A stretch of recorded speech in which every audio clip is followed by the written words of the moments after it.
Nelle more di una ipotetica azione di responsabilità mai avviata, la magistratura ha concluso una fase importante dell'inchiesta su Veneto Banca e ha arrestato Vincenzo Consoli, l'ex amministratore delegato ed ex direttore generale di Veneto Banca, su ordine di custodia cautelare emesso dalla Procura di Roma, con la quale sono stati disposti gli arresti domiciliari e l'accusa è quella di ostacolo all'esercizio delle funzioni delle autorità pubbliche di vigilanza e agiotaggio. A procedere all'arresto i militari dei nuclei speciali di polizia valutaria e tributaria della Guardia di Finanza di Venezia, che contestualmente hanno sequestrato la casa dell'imprenditore, il cui valore è stimato in 1.800.000 euro, e liquidità e titoli. Il pubblico ministero infatti aveva disposto in via urgente sequestri fino all'astratta concorrenza di 45 milioni di euro. Perquisizioni anche nei confronti di altri 14 indagati nell'inchiesta. Inchiesta che, si legge nell'ordinanza, ha fatto luce su plurime condotte di ostacolo perpetrate in danno di Banca Italia e Consob. In particolare sono contestate una serie di operazioni, le cosiddette baciate,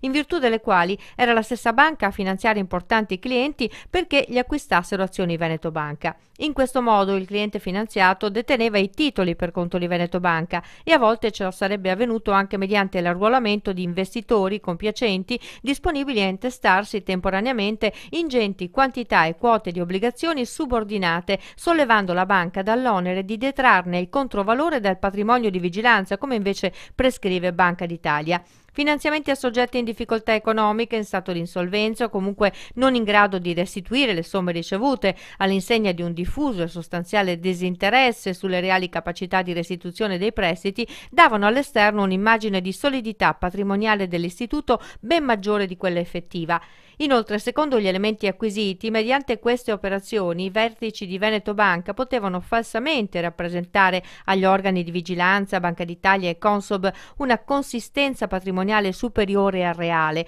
così da rientrare nei parametri di sicurezza che la legge esige per gli istituti bancari. Infine, la creazione di questa situazione di patrimonio virtuale avrebbe consentito di fissare anche il sovrapprezzo delle azioni su valori assai elevati rispetto allo stato reale dell'azienda.